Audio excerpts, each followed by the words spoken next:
बार्ज मालकांनी अजून रीण फारीक केल्लें ना, म्हण आतां बँकां मुखार हें रीण कशें फारीक करपाचें काय असो मोठो प्रश्न उबो आसा। वेगवेगळ्यो बँको मेळून सुमार 70 कोटीचें रीण आसा।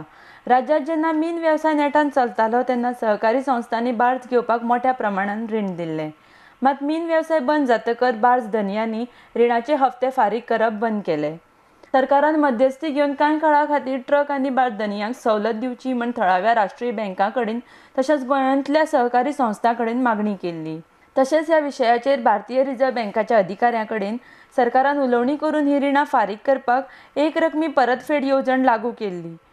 कांय जाणांनी ह्या येवजणेचो त्या काळार लाव घेतलो, पूण कांय ट्रक आनी बार्ज धनियांक ह्या येवजणेचो लाव घेवपाक जालो ना। फाटलीं सुमार 3 वर्सां बँको ह्या रिणाची वसुली करपाक यत्न करीत आसा, पूण बँकांक अजून हें रीण वसूल करपाक शक्य जाल्लें ना। बार्जी विकत घेवपाक बँकांनी व्हड रकमेचें रीण दिल्लें, मात आतां बार्ज धनियांक हे हप्ते फारीक करपाक शक्य जायना, ताचे खातीर रिणाची रक्कम बरीच वाडल्या। ताका लागून एकरकमी रीण फेड येवजण सरकारान परत सुरू करची अशी मागणी आतां बार्ज धनी करपाक लागल्यात।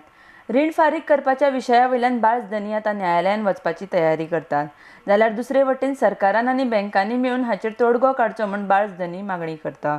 रिणावेली व्याजाची रक्कम सोडपाची तयारी सहकारी संस्थांनी दाखयल्या। सहकारी संस्था प्रमाण बार्ज धनियां कडेन पयशे आसा।